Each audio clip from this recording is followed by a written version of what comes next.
good to be home.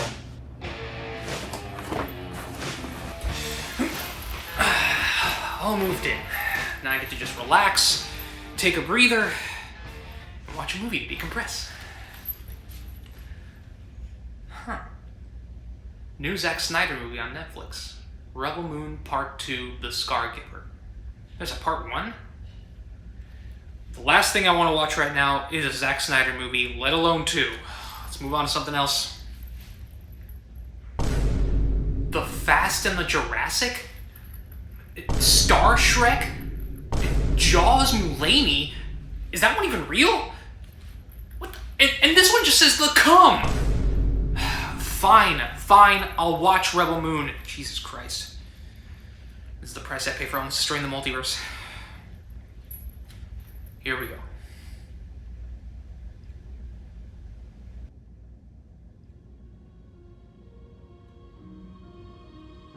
Oh my god.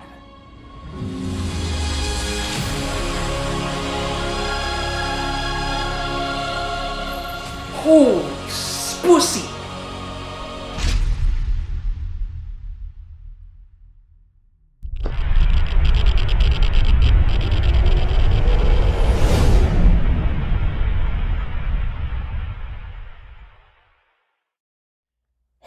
Hey guys, what's up? This is Evil Diego here at Cinemageddon Reviews. I can't say it's a pleasure to be here today, given what we're here to talk about, but here we are anyway, right? So, I guess we'll make do. Welcome to another Best Worst Movie Review. Today's topic is kind of a double feature. We're here to discuss Rebel Moon Parts 1 and 2. These are the two latest Zack Snyder films which were just released on Netflix not long ago. Now, look. Before we get started, I want to make it clear that I do appreciate film as an art, and I do genuinely feel bad trashing on other people's work, because I know how difficult it is to just make a movie anyway. Art in general tends to be pretty personally connected to the artists, and I don't want to personally offend people, because that's how art's always been.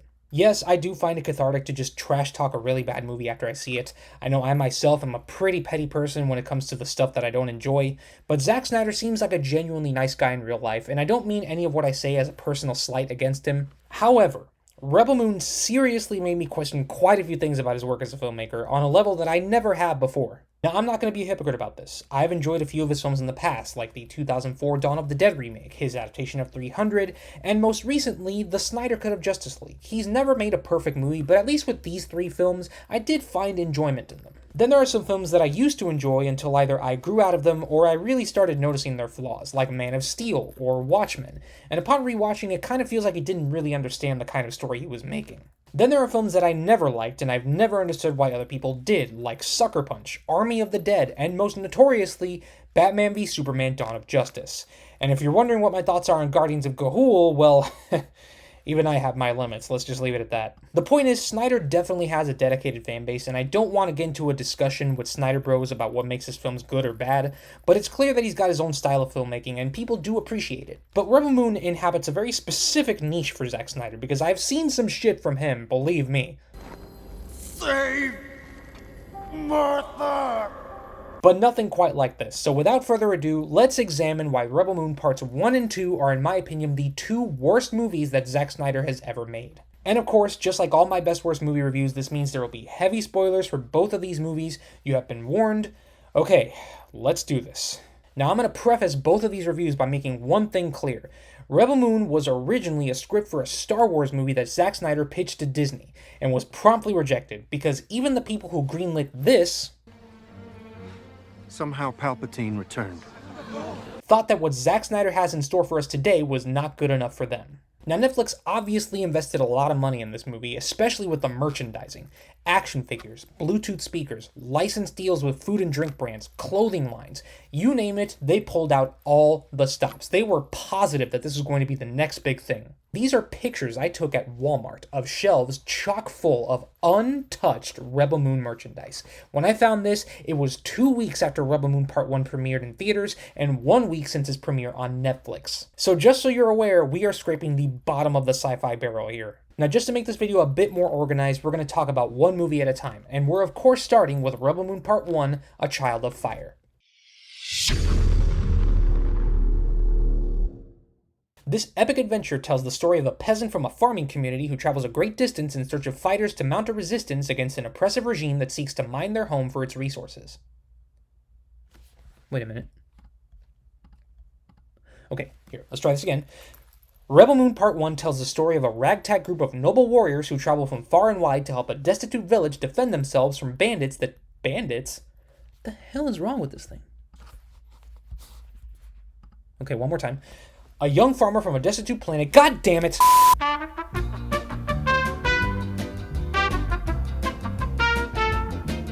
Okay, so the point that I'm trying to make here is that Rebel Moon is by far the most unoriginal sci-fi franchise I have ever seen. It borrows so many elements from so many other franchises, both in its narrative and its world building, that it's hard to get invested in any of it because of how distractingly boring and unoriginal it is. At times when you're watching these movies, it feels like this level of creative laziness is a deliberate choice. Like, for example, with the creatures that you'll find in this universe. You have Uruk-hai from Lord of the Rings, arachnids from Starship Troopers, Atom Smasher from Cyberpunk 2077, hippogriffs from Harry Potter, and horses with masks. As if that wasn't enough, you have this planet in Rebel Moon 2, which is basically just 1920s New York with spaceships and hippogriffs flying around, and the Imperium's insignia is basically just the Illuminati symbol.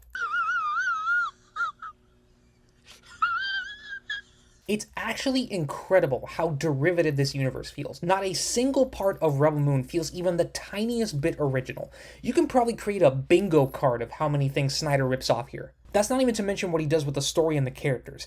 God bless these poor actors who are obviously doing the best they can with the material that they've been given, and this is not a personal slight against any of them either, but I shit you not, there is not a single interesting or unique character in this entire cast. A perfect example of a sci-fi story with dynamic and interesting characters is Star Wars Episode 4: A New Hope. George Lucas did excellent character work with this film. This is something that anybody who wants to be a storyteller can learn from. We have the smart, witty, badass but relatable female character who has to come out of her shell and adapt to her new surroundings. We have the charming scoundrel who has to confront his own selfishness to help the good guys because he realizes it's the right thing to do. We have the mentor figure who teaches the protagonist and simultaneously the audience the intricacies of the world around them in a way that's digestible and entertaining, while also being his own person with his own background and inner demons to confront. And most importantly, we have the sheltered protagonist who is a bit shy in his new environment, and the audience can connect with him because just like him, we're being introduced to this larger world as we go on this adventure. And anytime information is delivered to him about how to survive in this world and how to accomplish his goal, it's also being fed to us, and so we feel included in this adventure through him. And it feels like a part of the story instead of like an instruction manual. Rebel Moon has people in it, but no actual characters. We have Diet Jacob Black from Twilight, who was born without a personality, Diet Furiosa from Mad Max Fury Road, who was also born without a personality, the movie's obvious villain, whose only two personality traits are his uniform and the fact that he's a dick to everybody, the traitor in disguise, who's basically just Han Solo but worse, and then there's Jaimin Hanso, whose character seems entirely made up of racist stereotypes. The closest thing we get to a dynamic character is Anthony Hopkins' character Jimmy, who's basically just an exposition machine. He exists only to deliver information to us about the history of this world and the war that's going on, and the only thing he does through this entire franchise is just stand around watching people from the distance while he puts antlers on his head like an idiot. I haven't even talked about the main protagonist yet because she's also just a vehicle for exposition. Sophia Boutella plays a character named Cora, and she's a disgraced soldier who has something to do with the king and queen's death when the war started. I don't fucking know. I stopped paying attention by this point. Anyway, the point is that this protagonist is boring, and pretty much the only thing she does throughout the entire film, besides shoot people, is explain absolutely everything to the love interest, who, believe it or not, is somehow less interesting.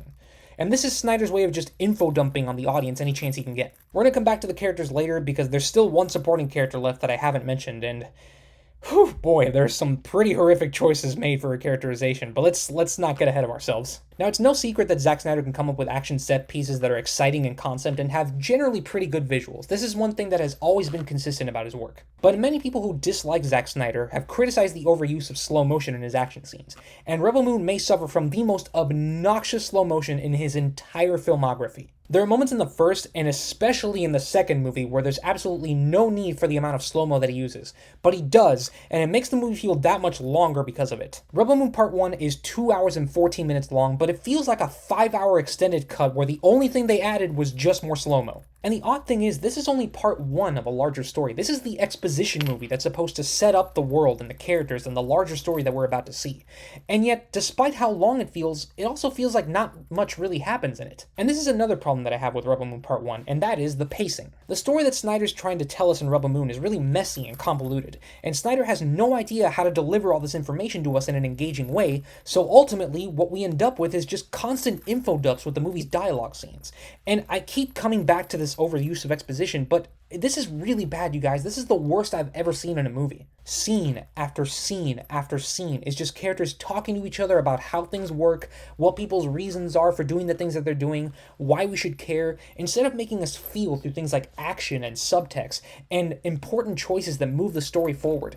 It's telling and not showing when it should be the opposite, which is the one cardinal rule for visual storytelling that you should never break. And it's a rule that Zack Snyder fails to follow again and again. And even when he does show us stuff, he has to interrupt his own story to show us flashbacks. This movie has constant flashbacks that talk about this healing princess that people think is dead, but she's the only one who can end the war, and you can tell at some point they're going to go looking for her.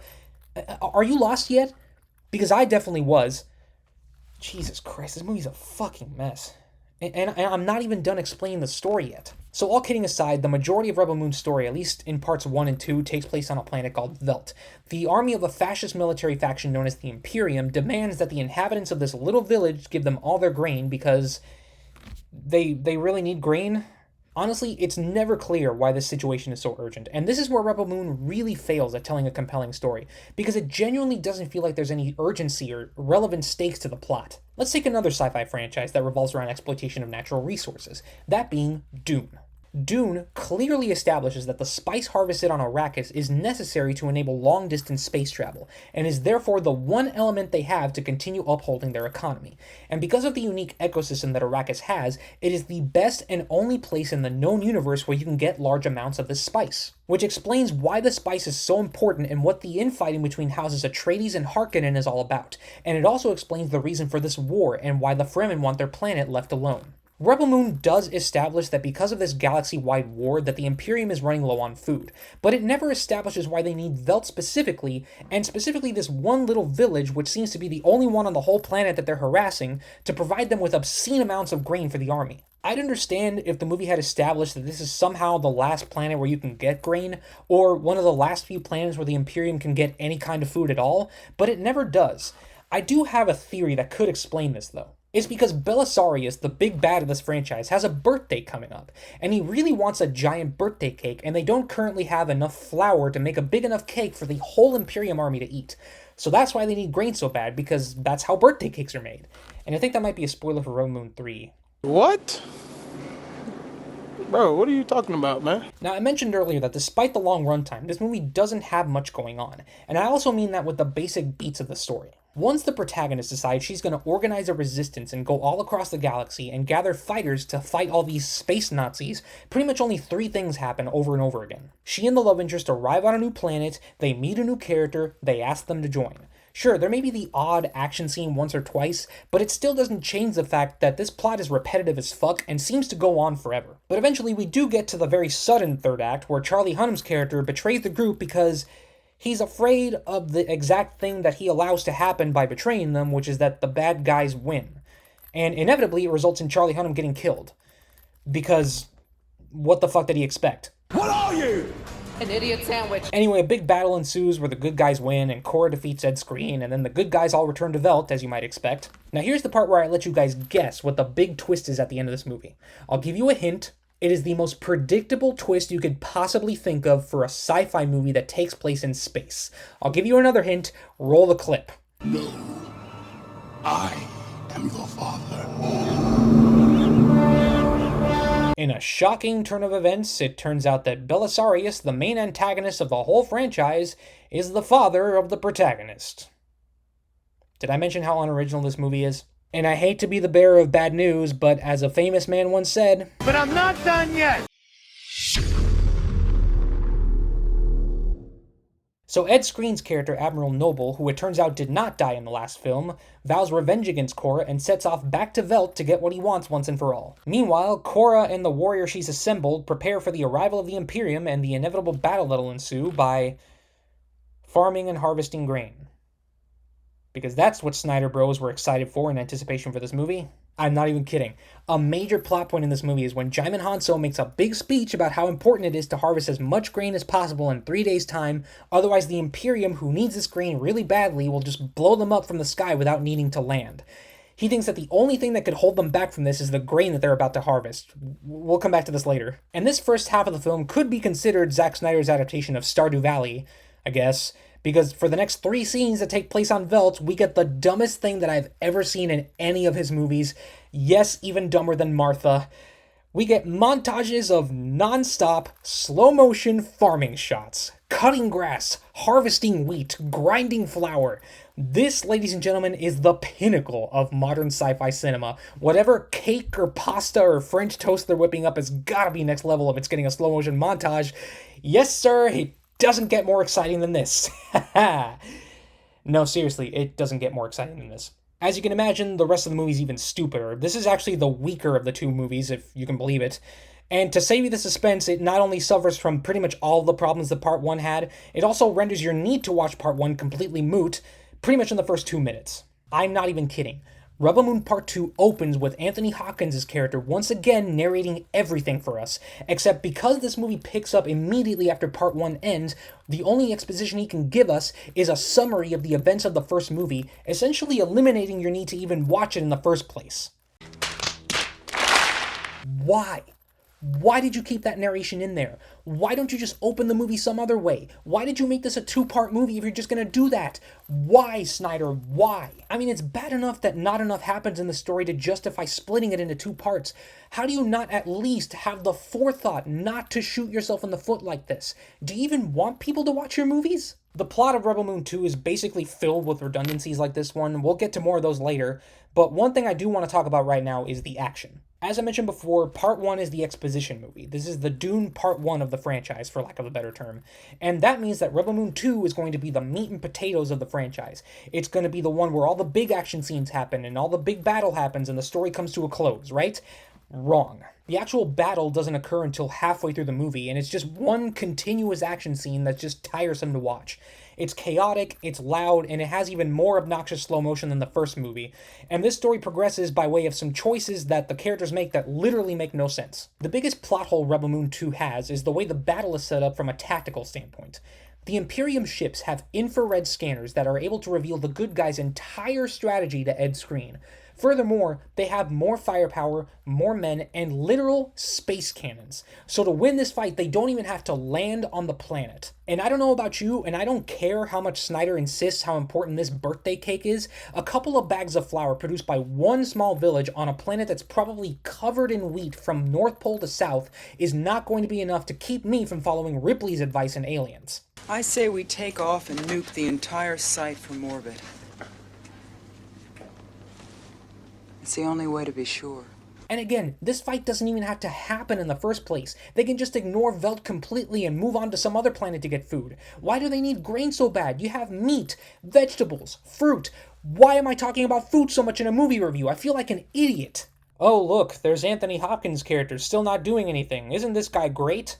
And as if this movie didn't have stupid enough writing already, at one point the good guys just find an old Imperium ship that crash landed on the planet a long time ago and has just been laying around in perfect working condition waiting to be used by the good guys. And this is the moment where I put 2 and 2 together and realized that this is the equivalent of that scene in A Bug's Life where the ants all build a bird out of sticks and leaves to scare the grasshoppers away. I swear, any chance that Snyder has to be as derivative as possible, no matter how big or small, he has yet to miss a single one. Speaking of terrible writing, the use of flashbacks in Rebel Moon 2 is even worse than in Part 1.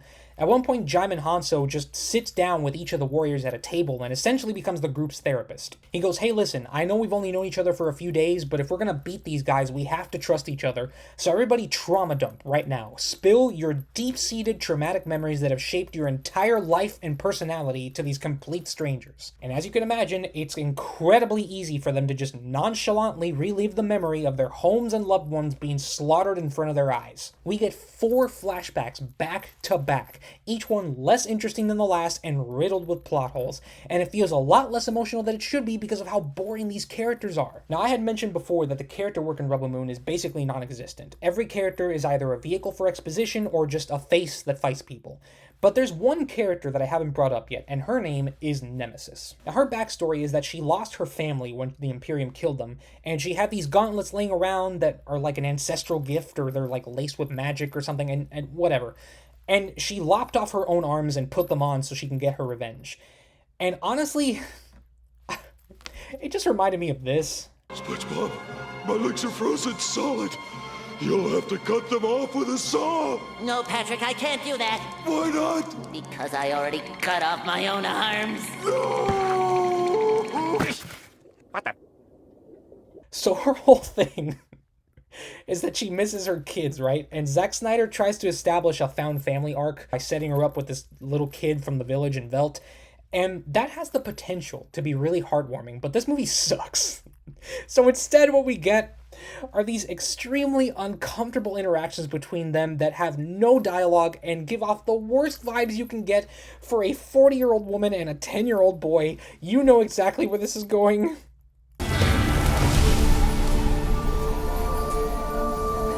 Hey, look, you have a seat right over there. Fortunately, during the battle, she gets surrounded by bad guys and gets killed. Ugh, close one. Now let's circle back to the writing in this movie and how redundant these plot devices are. After the battle escalates and goes on for long enough, Ed Skrein finally decides, you know what? This isn't worth it. We can probably get grain somewhere else. Let's just cut our losses, we'll bomb the village from the sky, and move on. So yeah, great plan, guys. You know, holding that flower hostage really came in handy. Fortunately, because this movie was written horrendously, the bad guys move so slowly that it gives the good guys just enough time to sneak aboard the ship and blow it up from the inside. And a big battle ensues between the protagonist and Ed Skrein, and this time Ed Skrein dies for real, and they make it back safe and sound thanks to the power of plot armor. And the only person who dies is the love interest, who at this point you probably forgot existed. I swear this is the most important he's been throughout this entire story. His death is what prompts the protagonist to go out and try to find this healing princess that supposedly is still alive, and that's our cliffhanger for Rebel Moon Part 3. And at this point, I don't even care. No one cares, it's all stupid. So to sum it all up, Rebel Moon is a two-part incomprehensible mess. The lore and overall story make no sense and are at times impossible to follow. Characters are just there to spew non-stop exposition, and they constantly make choices that don't make sense. It's riddled with plot holes left and right, and I sincerely doubt that an extended version of either one of these films is going to fix that. And I'm not going to bother watching them anyway. The story, the production design, and the world building are painfully and distractingly unoriginal. Not a single idea or concept in this whole thing offers anything different or even remotely interesting to the sci-fi genre. And I can safely say that after this video is over, I'm probably going to forget about this whole thing. And I'm sure you will too. So with that said, if it's any surprise at this point, my rating for Rebel Moon Parts 1 and 2 is 0 out of 10.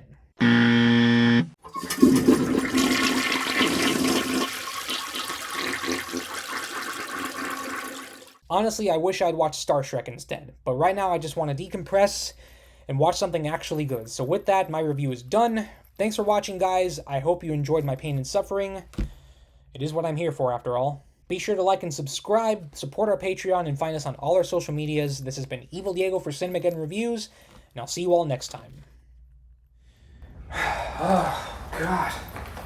Finally done with that. Now I get to watch something actually good.